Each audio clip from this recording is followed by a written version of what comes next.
श्रापित हवेली का रहस्य, डरावनी भूतों की कहानियाँ। ये बात मेरी गांव की है। जब मैं छुट्टियों में गांव घूमने गया था, मेरे गांव में एक पुरानी खंडहर हवेली है जिसमें करीब 65 सालों से वहां कोई नहीं रहता। ये बात मुझे मेरे गांव के दोस्तों ने बताया। जब ये बात मुझे पता चली तो मेरा मन करने लगा कि मैं एक बार उस हवेली को देखूं। मुझे ऐसी जगहों पर जाना, उनके बारे में जानने में बहुत दिलचस्पी होती है। फिर एक दिन मैं अपने दोस्तों के साथ वहां जाने का प्लान बनाता हूं और उस खंडहर हवेली के सामने पहुंच जाता हूं। वहां दूर दूर तक कोई आता जाता नहीं था। मैंने जब ये बात अपने दोस्तों से पूछी कि यहाँ अगल बगल कोई रहता कोई नहीं, बल्कि लोग इस रास्ते भी आ जा नहीं रहे हैं, ऐसा क्यों? तो मेरे दोस्तों ने बताया, ये हवेली सिर्फ पुरानी और खंडहर नहीं है, बल्कि ये हवेली एक भूतिया श्रापित हवेली है। मैं बोला, ऐसा तुम इतने यकीन से कैसे कह सकते हो? मेरे दोस्तों ने कहा, यहाँ पूरे गांव का यही मानना है। इसके बारे में एक बहुत पुरानी और सच्ची घटना यहाँ प्रसिद्ध है। मेरे मन में इसके बारे में जानने का ख्याल और बढ़ने लगा। मैंने पूछा, क्या है इसके पीछे की कहानी? तब उनमें से एक दोस्त ने मुझे बताना शुरू किया। आज से करीब 65 साल पहले इस हवेली के मालिक बहुत बड़े जमींदार हुआ करते थे। उनकी एक पत्नी भी थी जो बहुत सुंदर थी। उनका नाम सुलेखा था। उस समय ही डाकुओं के भी खौफ से लोग डरते थे। डाकुओं की टुकड़ी जिस गांव में भी घुसती थी, उस गांव को पूरी तरह बर्बाद कर देती थी।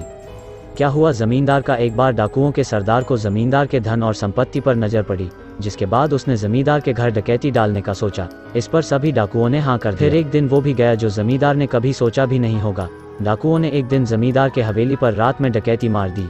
जमींदार ने भी अपनी सुरक्षा के लिए पहले से ही कुछ सिपाही और नौकर रखे हुए थे, जो डाकुओं के हवेली पर आने पर उनसे लड़ पड़े। क्योंकि जमींदार के सिपाही और नौकर बहुत कम और साधारण हथियार के साथ थे, वहीं डाकुओं की संख्या बहुत ज़्यादा थी और अच्छे हथियार के साथ लैस थे, जिसकी वजह से जमींदार के सिपाहियों और नौकरों को कुछ ही देर में मार डाला।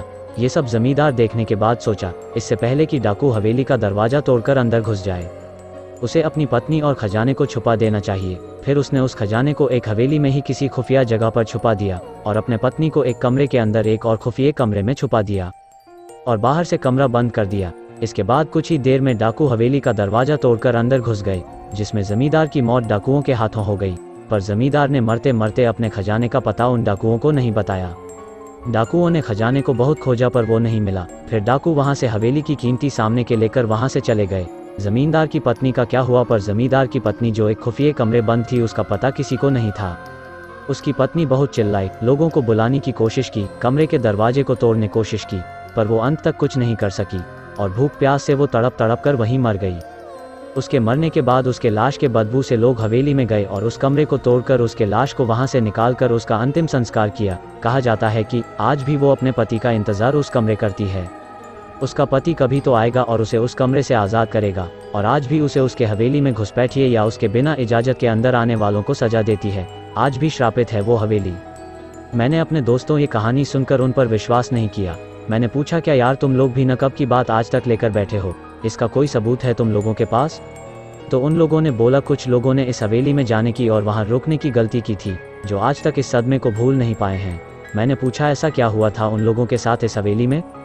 तब दोस्तों ने मुझे बताया, एक बार एक अपराधी जेल से भाग जाता है और इस हवेली में आकर छुप जाता है। उसके बाद कोई कुछ नहीं जानता कि उस हवेली में उसके साथ क्या हुआ था। बस दूसरे दिन उस अपराधी की लाश उस हवेली में मिली।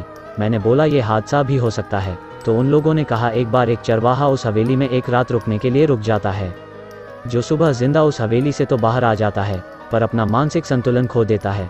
तब से वो आज तक पागल है। ये सब बातें सुनकर मेरी हिम्मत नहीं हुई उस हवेली के अंदर जाने की, इसलिए हम लोग वहां से घर चले गए और दोबारा फिर मैं कभी उस हवेली को देखने नहीं गया। अगर आपको कहानी में डर आया है तो लाइक, सब्सक्राइब, कमेंट करें।